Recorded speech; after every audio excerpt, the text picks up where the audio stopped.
నిప్పు లాంటి నిజం ఒకటి చెప్పాలని, ఒక స్ఫూర్తి చెప్పాలని చెప్తున్నాను. ఏమిటంటే, దేవుని మనం క్షమించిన కర్మ అనేది క్షమించదు. కర్మ మన నీడలాగానే వెంటాడుతుంది.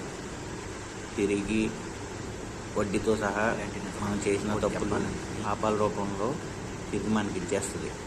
అందుకని ఎప్పుడు ఎవరిని మోసం చేయకుండా సంకల్ప బుద్ధితో, శక్తితో వాళ్ళు అనుకున్నది నిజాయితీగా అనుకుంటే దేవుడు కూడా తోడ్పడతాడు.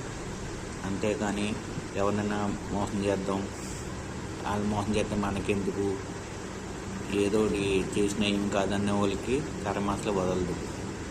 ఇది ప్రతి ఒక్కళ్ళు గమనించుకుని వాళ్ళ జీవితంలో వాళ్ళకున్న ఇదిలో వాళ్ళ సంపద, కుటుంబాన్ని బాగా చూసుకుంటా ఒకళ్ళు మోసం చేద్దామనే ఇదిలో అసలు ఉండొద్దు.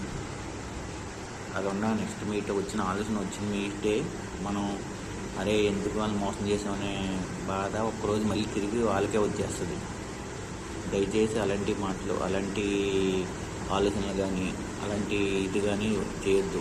మీ నిజాయితీగా, ధర్మంగా ఉంటే దేవుడు కూడా మనకి ధర్మంగా సహాయం చేస్తారని.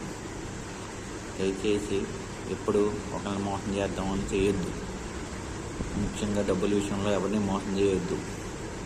మీరు ఎవరిని మీరు సొంతంగా డబ్బులు సంపాదించుకుంటా కష్టపడి నిజాయితీగా సంపాదించుకోండి. దయచేసి ఒకరి మీద ఎప్పుడు డబ్బులు తీసుకుందాం, అలాగా మోసం చేద్దామని ఆలోచన రాకండి. నిజాయితీగా ఉండండి. నిప్పు లాంటి నిజం ఇది.